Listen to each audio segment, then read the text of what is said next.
Hey, John. So I watched your video about your blog, 3 minutes about net neutrality and BingeOn, and the question you answered: is it throttling? What does it do? What's its purpose, etc. I wanted to give you a quick comment on it because I've been reading about BingeOn. There it is. I wanted to give you a quick comment about it because I've been reading about BingeOn, and I like the idea personally because I don't like data caps, but this is at least an alternative that certainly in my position it works out in my benefit, right? It's something that I can use and I have the opportunity to opt out of, so, cool. I think the problem that you're having right now is probably that it's a semantic argument about what is throttling, and I know that the word optimize sounds really good. Technically, I would say it is throttling, but I would say that it's not a bad thing in this case, whereas it usually is, right? Usually just throttling connection is itself really negative. I think because customers can opt out of it, first off, it's not so bad, right? You can opt out of the service and you get full speed and you can nuke your data plan real quick. Now, I went from an unlimited plan to a limited plan from $70 to $40 a month to save some cash because of expenses. So for me, BingeOn is really useful. If I was still on unlimited, I would have turned it off immediately because what the hell am I going to use that for, right? I don't need it. It doesn't serve my needs. The issue is apparently the BingeOn service also slows down because it's what it does is it reduces the bit rate of video. It slows the transmission of data by reducing the quality of data that's being sent so that it doesn't have to use as much, right? So if you try to stream a video, instead of doing 2 megabits per second on 720p, maybe it goes down to 480p and does 800 or was it 1200 megabits or 1200 kilobits, excuse me, something like that. That's calling it throttling, calling it not throttling. It's kind of the same thing, right? They're similar. The way the technology applies it is different from throttling it straight from the connection, in that it's not the entire connection that's being slowed down or reduced in some way, but you are reducing the video that's being sent. That's clear, and there's no debate about that. Everybody agrees, including yourself, which is fine. But I guess well, first we'll get let's skip over to where the issue lies that I have with the service, because I like it as it is. Honestly, I don't have a problem with BingeOn primarily. Apparently, because I haven't really been using it outside of Wi-Fi for a while, because I switched to a plan and I didn't have a lot of data and I would run out, and then I couldn't do things that I would need to with data. Is on sites that aren't partnered with BingeOn, it's also slowing down that data. And while I understand the purpose is to stretch a data plan that itself doesn't have a lot, and I respect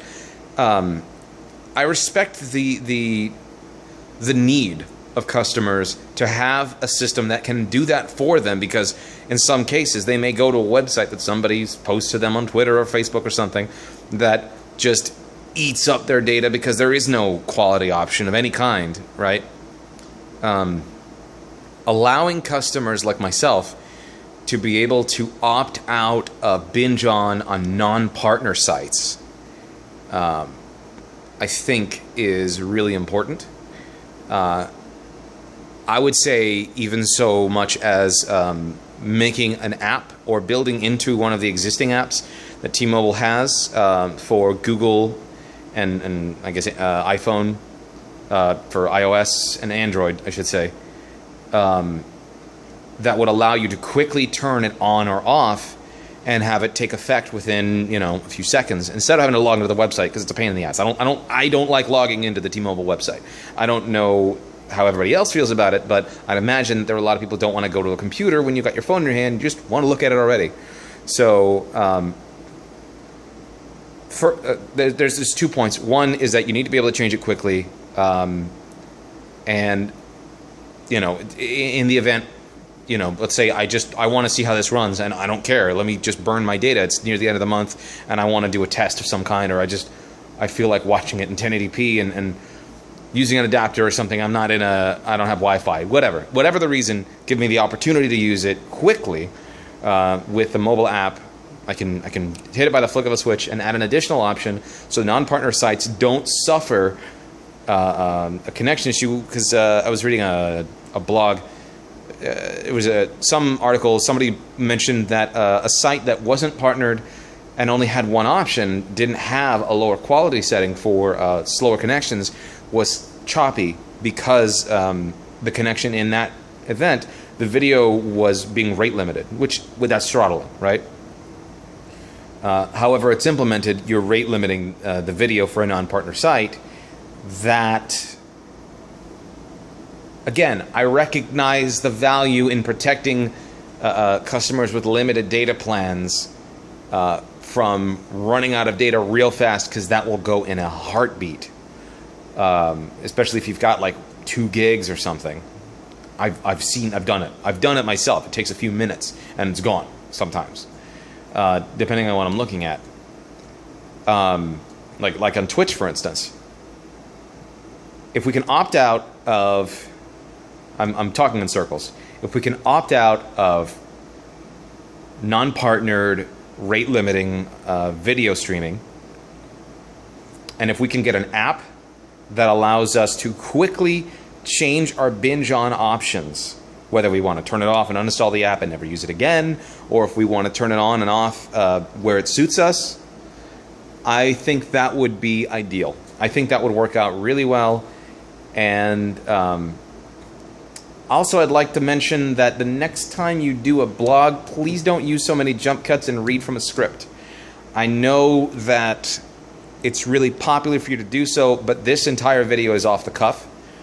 It's a little bit longer. You can do jump cuts still if you want to, but try to keep your sentences closed. If you don't like the way it sounds, just say it again and cut to that one, right? You can edit it, but don't string along a bunch of words in a single sentence where you're trying to be sincere. It doesn't come off as sincere. I understand, right? I get it. But it sounds fake because you're fitting, like, I can tell you're reading.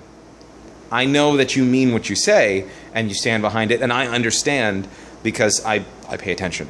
But that's just a little bit of critique, I guess. Anyway, thank you, John, for your video. I appreciate your candidness and your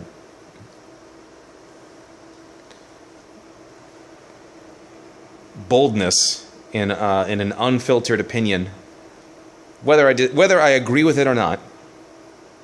And I hope that this video helps you better understand some of the concerns of customers who do support the direction that you've been taking the company in, and the kind of things that you're trying to do for us and other customers.